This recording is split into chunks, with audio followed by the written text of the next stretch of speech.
Welcome.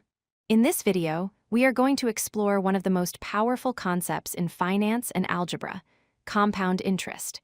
We will learn how to use the standard formula to calculate the future value of an investment or a loan. First, let's understand what it is. Unlike simple interest, which only grows based on your initial deposit, compound interest is interest on interest. As you can see in the graph, simple interest is a straight line, but compound interest curves upward, growing faster and faster over time. Here is the formula we use to calculate it. A equals P times the quantity 1 plus R over N, all raised to the power of N times T. It might look complex, but it is just plugging in numbers. Let's break it down.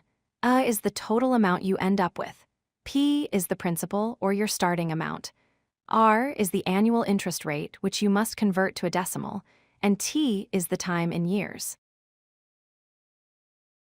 The variable N stands for the number of times interest is compounded per year. If it is annually, N is 1. Quarterly means 4 times a year. Monthly is 12, and daily is 365. Let's try a problem. Suppose you invest $5,000 at a 6% annual interest rate, compounded monthly, for 10 years.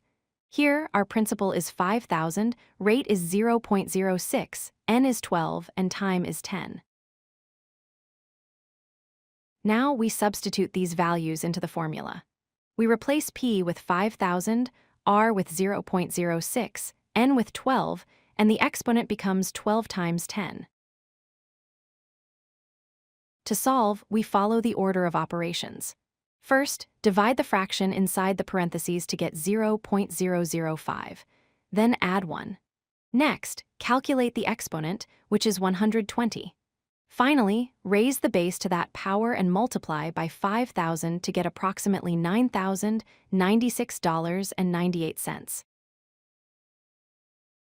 This chart shows why this matters. Over 30 years, the gray line shows your initial $5,000.